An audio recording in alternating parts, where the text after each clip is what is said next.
નમસ્તે વિદ્યાર્થીઓ, આજે આપણે વ્યાકરણ વિભાગની અંદર આગળનો એક ટોપિક જોઈશું, સમાસ. સમાસ શબ્દની સ્પષ્ટતા કરીએ તો સમાસ એટલે કે સમ વત્તા આસ. સમ વત્તા આસ.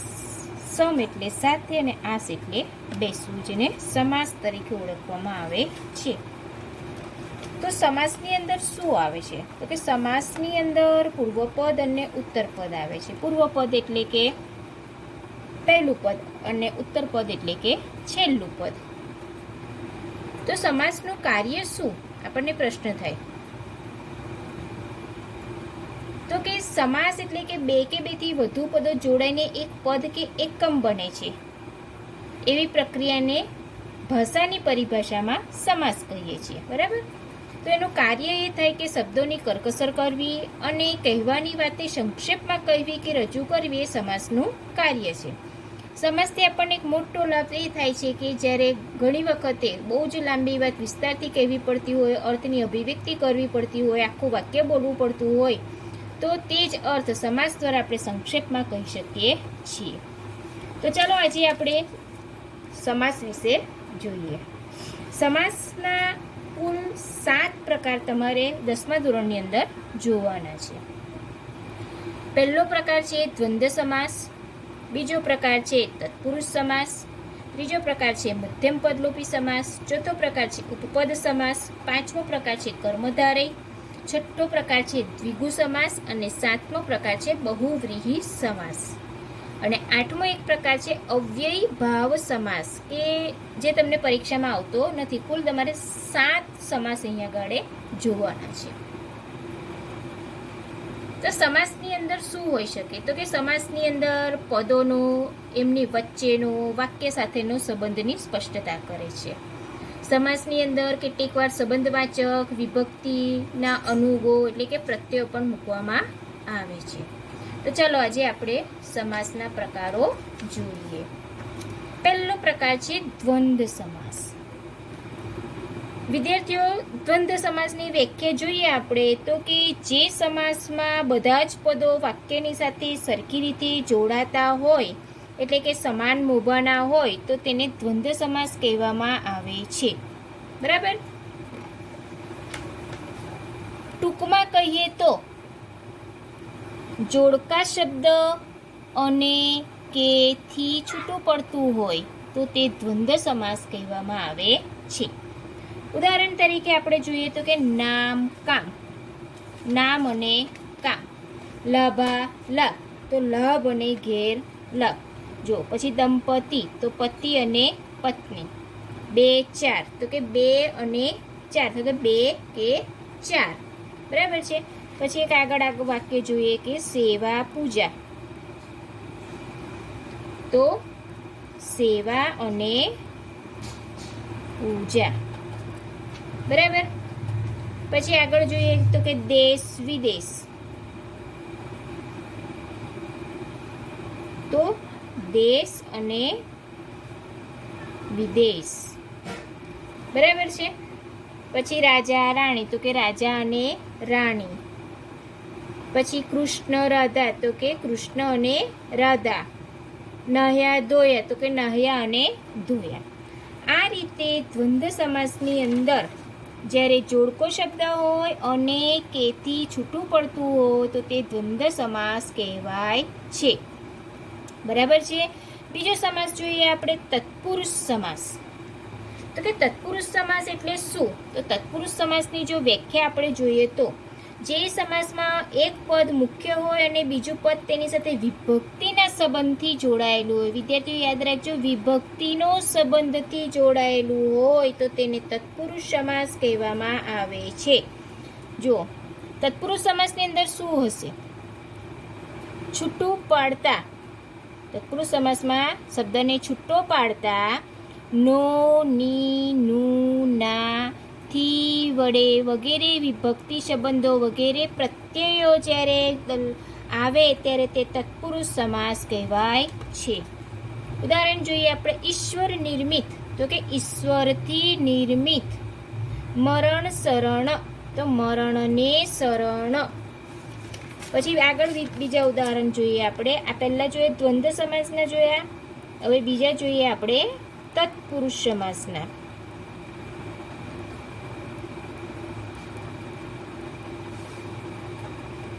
વિદ્યાર્થી પ્રિય, તો શું થશે એનું? વિદ્યાર્થીને પ્રિય. બરાબર છે. તો થયું શેનું થયું? કે તત્પુરુષ સમાસ થયો કહેવાય. પછી જોઈએ કલા પારખું, તો કલાનો પારખું શું થયું? તત્પુરુષ સમાસ. પછી જોઈએ રણવીર, તો કે રણમાં વીર શું થયું? તત્પુરુષ સમાસ.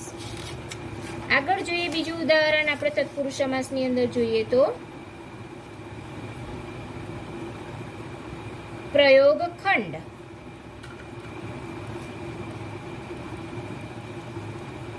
તો પ્રયોગ માટે ખંડ. જ્યારે આ શબ્દો વિભક્તિ દર્શાવતા હોય છે, વિભક્તિ સંબંધ દર્શાવતા હોય છે, ત્યારે તે તત્પુરુષ સમાસ કહેવાય છે. ત્રીજો પ્રકાર આપણે જોઈએ મધ્યમ પદલોપી સમાસ. મધ્યમ પદલોપી સમાસ એટલે શું? તો કે મધ્યમ પદલોપી સમાસની અંદર એક પદ મુખ્ય હોય, બીજું પદ તેની સાથે વિભક્તિ સંબંધે જોડાયેલું હોય, તેને મધ્યમ પદલોપી સમાસ કહેવામાં આવે છે. એક પદ મુખ્ય હોય અને બીજું પદ એને વિભક્તિ સંબંધથી જોડાયેલું હોય. આપણે તત્પુરુષ સમાસની અંદર પણ જોયું કે વિભક્તિ સંબંધથી છૂટું પાડવામાં આવે છે, જ્યારે આમાં મધ્યમ પદલોપી સમાસમાં શું છે? જોડાયેલું હોય છે. હવે ટૂંકની અંદર શોર્ટમાં આપણે જોઈએ તો મધ્યમ પદલોપી સમાસને શબ્દને જોઈને મધ્યમ પદલોપી એટલે કે મધ્યમ વચ્ચેનું પદને લોપ કરવામાં આવે છે, ગાયબ કરવામાં આવે છે. શબ્દનું છૂટું પડતા લંબાણપૂર્વક છૂટું પડે છે. ઉદાહરણ તરીકે જોઈએ તો આપણે વર્તમાન પત્ર, તો કે વર્તમાન આપનાર પત્ર. બરાબર છે. પછી આગળ બીજું એક ઉદાહરણ જોઈએ તો કે મૃગ જળ, તો મૃગને દેખાતું જળ. જો મૃગ જળ, તો મૃગને દેખાતું જળ. બરાબર છે. પછી ત્રીજું જોઈએ આપણે આગળ ઉદાહરણ લોકગીત. લોકગીત, તો લોકો વડે રચાયેલું ગીત. લોકો વડે રચાયેલું ગીત. આ તમને આ વખતની બોર્ડની પરીક્ષાની અંદર પૂછાયો હતો આ શબ્દ લોકગીત, કે કયો સમાસ છે તે ઓળખાવો. તો આપણે કયો સમાસ જોઈએ છે? મધ્યમ પદલોપી સમાસ. બરાબર છે. આગળ ઉદાહરણ જોઈએ તો કે સિંહાસન. સિંહાસન એટલે કે સિંહની આકૃતિ જેવું આસન. સિંહની આકૃતિ જેવું આસન. આ શું થયું? મધ્યમ પદલોપી સમાસ, કે જેમાં મધ્યમ પદનો લોપ કરવામાં આવતો હોય છે. બરાબર. હવે જોઈએ આપણે ચોથો પ્રકાર. ચોથો પ્રકાર છે ઉપપદ સમાસ. ચોથો પ્રકાર ઉપપદ સમાસ. ઉપપદ સમાસની અંદર એની વ્યાખ્યા જોઈએ તો કે જેમાં પૂર્વપદ ઉત્તરપદની સાથે વિભક્તિ સંબંધથી જોડાયેલું હોય અને ઉત્તરપદ ક્રિયાધાતુ હોય, તેને ઉપપદ સમાસ કહેવામાં આવે છે. ટૂંકમાં આપણે જોઈએ તો ઉપપદ સમાસને કેવી રીતે ઓળખી શકાય? તો કે જે શબ્દને છૂટો પાડતા છેલ્લે નાર, નારી, નારું શબ્દ આવે ત્યારે તે ઉપપદ સમાસ કહેવામાં આવે છે. જો હવે અહીંયા ઉદાહરણમાં મનોહર, તો કે મનને હરી લેનાર. પગરખા, તો કે પગમાં પહેરનાર. અગ્રજ, તો કે આગળ રહેનાર. જો અહીંયા આગળ ત્રણ શબ્દની અંદર નાર પાછળ આવે છે. બરાબર. શબ્દને જ્યારે છૂટું પડે છે ત્યારે જ્યારે આ રીતના વાક્ય આવે શબ્દ, ત્યારે એ ઉપપદ સમાસ કહેવામાં આવે છે. ઉપપદ સમાસની અંદર આપણે બીજું ઉદાહરણ જોઈએ તો ગળે પડવું. ઉપપદ સમાસ.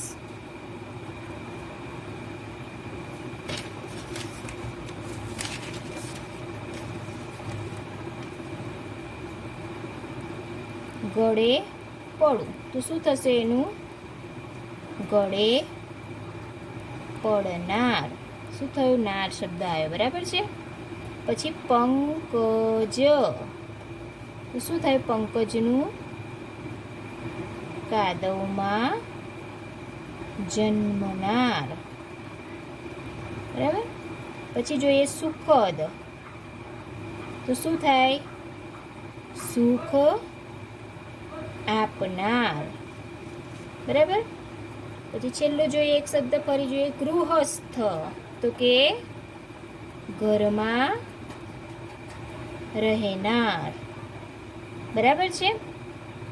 તો આ શું થયું કહેવાય? ઉપપદ સમાસ કહેવાય, કે જ્યારે વાક્યના અંતે શબ્દને છૂટો પાડતા છેલ્લા નાર, નારી, નારું આવે ત્યારે તે ઉપપદ સમાસ કહેવામાં આવે છે. પાંચમો પ્રકાર જોઈએ હવે, કર્મધારય સમાસ. કર્મધારય સમાસની વ્યાખ્યા આપણે જોઈએ તો કે પૂર્વપદ જ્યારે ઉત્તરપદના વિશેષણ તરીકે કાર્ય કરતું હોય, વિશેષણ તરીકે, વિશેષણ એટલે શું? તો કે વાક્યમાં વિશેષતા બતાવે એને વિશેષણ કહેવામાં આવે છે, બરાબર. તો શબ્દનું છૂટું ના પડે અથવા તો રૂપી, એવો, જેવો પ્રત્યય વડે અથવા આગળ મહા લખેલું હોય તો તે કર્મધારય સમાસ કહેવામાં આવે છે. શું કહે છે? શબ્દને જ્યારે છૂટું ન પડે, શબ્દ છૂટો ન પડે અથવા તો રૂપી, એવો, જેવો પ્રત્યય આવતો હોય અથવા તો આગળ મહા લખેલું છે ત્યારે તે કર્મધારય સમાસ કહેવામાં આવે છે, એટલે કે કર્મધારય સમાસ કહેવાય. જો મહાપુરુષ, બરાબર છે, તો મહા શબ્દ આગળ આવ્યો, એ છૂટો નથી પડવાનો. પછી ચરણ કમળ, તો ચરણ રૂપી કમળ, આ રૂપી શબ્દ આવે. રૂપી, એવો, જેવો પ્રત્યય આવે અને શબ્દ છૂટો ન પડી શકતો હોય તો તે કર્મધારય સમાસ તરીકે ઓળખવામાં આવે છે. કર્મધારય સમાસની અંદર આપણે બીજું ઉદાહરણ આપણે જોઈએ તો કર્મધારય સમાસ. જો રાતુ ચોળ, બરાબર. રાતુ ચોળ તો શું થશે? તો કે ચોળા જેવું રાતું. આશાવેલ, તો શું થશે? આશા રૂપી વેલ. કાજળ કાળી,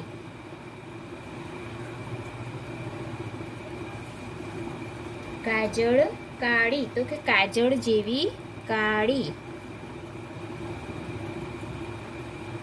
કાળી, બરાબર. પછી આગળ જોઈએ તો આગળ મેં તમને કીધું કે કર્મધારય સમાસની અંદર કેટલાક શબ્દ એવો કે છૂટો નહીં પડે, તો જોઈએ એ શબ્દને આપણે.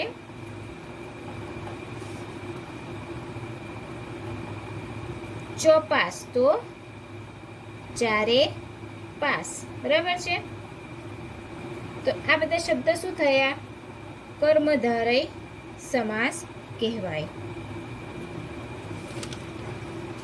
પાંચમો પ્રકાર જોયા પછી આપણે જોઈએ છઠ્ઠો પ્રકાર, દ્વિગુ સમાસ, કે તમે બધા ઓળખો જ છો અને તમને બધાને કદાચ આવડતો જ હશે. દ્વિગુ સમાસ તમને 9મા ધોરણમાં આવી ગયો છે. દ્વિગુ સમાસમાં શબ્દની આગળ સંખ્યાસૂચક શબ્દ હોય છે ને દ્વિગુ સમાસ કહેવામાં આવે છે. નવરાત્રિ, તો કે નવરાત્રિનો સમૂહ.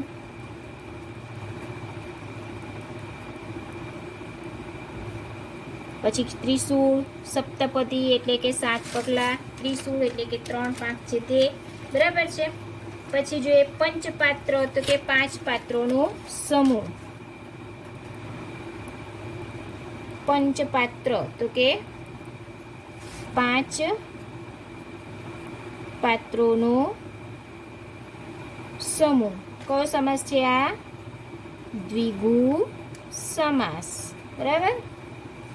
ત્યાર પછી આપણે જોઈએ દ્વિગુ સમાસની અંદર આગળ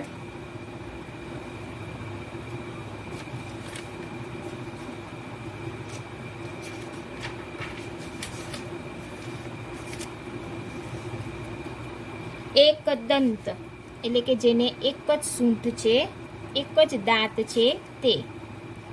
એક જ દાંત છે તે. એક દંત. બરાબર છે.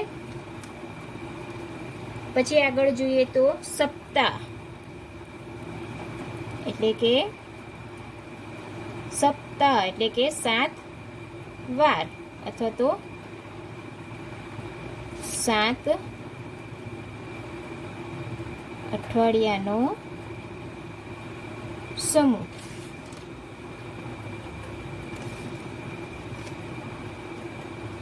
ત્યાર પછી આવા બધા ગણ છે ચોમાસું, અષ્ટભુજા, ચોઘડિયું, પંચશીલ વગેરે. હવે આગળ આપણે જોઈએ છેલ્લો પ્રકાર છે એનો બહુવ્રીહી સમાસ. બહુવ્રીહી સમાસ કોને કહેવાય? તો કે શબ્દને છૂટું પાડતા જે ના છે અથવા તો છે તે છે અથવા તો જે છે તે છે તેને બહુવ્રીહી સમાસ કહેવામાં આવે છે.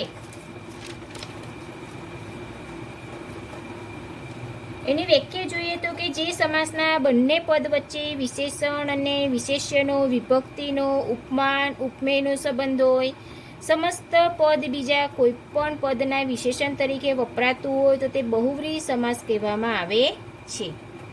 એટલે કે ટૂંકમાં જોઈએ તો કે શબ્દને જ્યારે છૂટું પાડીએ છીએ આપણે ત્યારે તો કે જે ના નથી છે તે અથવા તો જે છે તે જ્યારે શબ્દમાં પ્રયોજાય ત્યારે તે બહુવ્રીહી સમાસ કહેવામાં આવે છે. ટૂંકમાં એવું કહી શકીએ કે વિરોધી શબ્દ જ્યારે પ્રયોજવામાં આવ્યો હોય ત્યારે બહુવ્રીહી સમાસ બને છે. ઉદાહરણ તરીકે જોઈએ તો કે સુખાંત તો કે જેના અંતે સુખ છે એવું.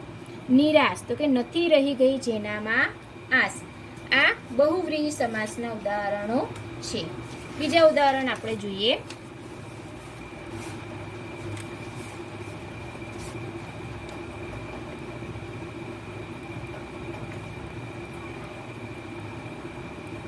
બહુવ્રીહી સમાસ જોઈએ આપણે એની અંદર નખ શીખ.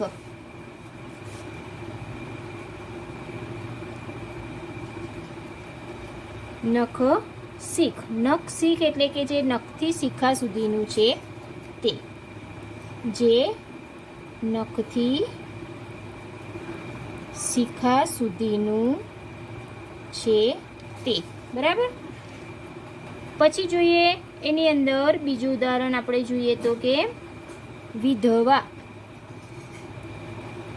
તો કે જેનો પતિ મરી ગયો છે તે. બરાબર. પછી જોઈએ સકુટુંબ તો કે જે કુટુંબ સાથે છે તે. પછી જોઈએ આગળ પિતાંબર તો કે જેનું પીળું અંબર છે તે. દેવાંશી કે દેવનો અંશ છે જેનામાં તે. કયો સમાસ થયો આ? તો કે બહુવ્રીહી સમાસ કહેવાય છે. પછી જોઈએ છેલ્લો પ્રકાર એક અવ્યયી ભાવ સમાસ છે. એમને પરીક્ષામાં આવતો નથી, 7 પ્રકાર જ છે આપણે પણ આપણા ધ્યાનમાં રહે એટલા માટે શબ્દની પહેલા પૂર્વપદમાં યથા, પ્રતિ, આ, હર, દર જ્યારે આવે ત્યારે અવ્યયી સમાસ થાય છે. ઉદાહરણમાં જોઈએ તો કે હરરોજ એટલે કે દરરોજ, આજીવન તો કે પ્રતિદિન. આ જે શબ્દ છે એમાં હર, દર, આ, પ્રતિ જે શબ્દ છે અવ્યયી ભાવ સમાસ તરીકે ઓળખાય છે. બરાબર. ફરીથી આપણે સાથે 7 પ્રકારને ટૂંકમાં ફરીથી યાદ કરી લઈએ. તો પહેલો પ્રકાર આપણે જોયો તો કે દ્વંદ્વ સમાસ. દ્વંદ્વ સમાસ એટલે કે જોડકા શબ્દ હોય અને કેથી છૂટું પડતું હોય તો તે દ્વંદ્વ સમાસ કહે છે. જેમ કે નામ, કામ અને લાભ અને ગેરલાભ. બરાબર. દ્વંદ્વ સમાસની અંદર અને કેથી છૂટું પડતું હોય. તત્પુરુષ સમાસમાં વિભક્તિ સંબંધ એટલે કે નો, ની, નું, ના વગેરે પ્રત્યયો આવતા હોય તો તે તત્પુરુષ સમાસ છે. ઈશ્વર નિર્મિત, ઈશ્વરથી નિર્મિત. મરણ શરણ, મરણને શરણ. ત્રીજો પ્રકાર મધ્યમ પદ લોપી સમાસ કે જેમાં મધ્યમ પદને વચ્ચેનું પદને ગાયબ કરવામાં આવેલું છે. શબ્દને છૂટું પાડતા તેને લંબાણપૂર્વક છૂટું પાડવામાં આવે ત્યારે તે મધ્યમ પદલોપી સમાસ કહેવાય છે. વર્તમાન પત્ર તો કે વર્તમાન આપનાર પત્ર, બરાબર છે. પછી લોકગીત તો કે લોકો વડે રચાયેલું ગીત, અને બરાબર. ચોથો પ્રકાર છે ઉપપદ સમાસ, કે જે શબ્દને છૂટું પાડતા છેલ્લે નાર, નારી, નારું શબ્દ આવે ત્યારે તે ઉપપદ સમાસ છે એવું કહેવાય છે. મનોહર, મનને હરી લેનાર, પગમાં પહેરનાર, આગળ રહેનાર એટલે કે અગ્રજ, જે નાર શબ્દ જ્યારે આવે છે ત્યારે તે ઉપપદ સમાસ કહે છે. પાંચમો પ્રકાર છે એનો કર્મધારય સમાસ. કર્મધારય સમાસની અંદર વિશેષણ હોય છે, એટલે કે શબ્દને જ્યારે છૂટું ન પડતું હોય, શબ્દ એનો એ જ રહેતો હોય, શબ્દ છૂટો ન પડતો હોય, અથવા રૂપી, એવો, જેવો પ્રત્યય વડે આવતા હોય તેને આગળ મહા લખેલું હોય ત્યારે તે કર્મધારય સમાસ બને છે. કર્મધારય સમાસની અંદર ચરણ કમળ, તો ચરણરૂપી કમળ. મહાપુરુષ, તો આ મહા શબ્દ આગળ આવ્યો એટલે કર્મધારય સમાસ કહેવામાં આવે છે. બરાબર. રાતું ચોળું, તો કે ચોળા જેવું રાતું. આશાવેલ, તો કે આશારૂપી વેલ. ચોપાસ, તો કે ચારે બાજુ, તો ચારે પાસ. આ કર્મધારય સમાસ થયો કહેવાય. છઠ્ઠો સમાસ આપણે જોયો દ્વિગુ સમાસ, કે દ્વિગુ સમાસની અંદર શબ્દની આગળ સંખ્યાસૂચક શબ્દ હોય છે. આ તો તમને ખબર જ છે. નવરાત્રિ, નવરાત્રિનો સમૂહ, ત્રિશૂળ, પછી સપ્તપદી, અગિયારસ, બરાબર છે. તો આ બધા દ્વિગુ સમાસ, એટલે કે આ અગિયારસ, આ સપ્ત, આ ત્રિ અને આ નવ, 3, સપ્ત, 7, 11. આ શબ્દ જે બતાવે છે જ્યારે શબ્દની આગળ સંખ્યા આવે ત્યારે તે દ્વિગુ સમાસ બને છે. પછી સાતમો પ્રકાર છે બહુવ્રીહી સમાસ, તો કે શબ્દનું છૂટું પાડતા. આ થોડુંક જરાક અઘરો સમાસ છે અને બરાબર જરાક ધ્યાનથી યાદ રાખજો. બહુવ્રીહી સમાસની અંદર શબ્દને છૂટું પાડતા જ જે છે તે છે, અથવા તો જે છે તે છે અને જે છે તે નથી, એ રીતે જ્યારે વિરોધી શબ્દ હોય ત્યારે બહુવ્રીહી સમાસ થાય છે. ઉદાહરણ તરીકે આપણે જોયું હતું તો કે સુખાંત, તો કે જેના અંતે સુખ છે એવું. નિરાશ, તો કે નથી રહી ગઈ જેનામાં આસ. બરાબર. આ થયો બહુવ્રીહી સમાસ. બહુવ્રીહી સમાસનું આપણે બીજું ઉદાહરણ જોયું હતું કે નખ, કે જે નખથી શિખા સુધીનું છે તે. વિધવા, તો કે જેનો પતિ મરી ગયો તો મૃત્યુ પામ્યો છે તે. બરાબર. અને છેલ્લો પ્રકાર આપણે જોઈએ તો અવ્યયી ભાવ સમાસ. એ તમારા જાણ ખાતર જ છે કે શબ્દની પહેલા જ્યારે પૂર્વપદ એટલે કે પહેલા પદની અંદર યથા, પ્રતિ, આ, હર અને દર શબ્દ જ્યારે આવે ત્યારે તે અવ્યયી ભાવ સમાસ બને છે. હરરોજ, દરરોજ, આજીવન, પ્રતિદિન. હર, દર, આ અને પ્રતિ. આ શબ્દ અવ્યયી ભાવ સમાસ ઓળખાવે છે. તો હવે તમને સાથે 7 પ્રકાર જે તમારે ભણવાના છે તે, એ સાથે 7 સમાસના પ્રકારની અંદર તમને સમજ પડી ગઈ હશે. નમસ્તે.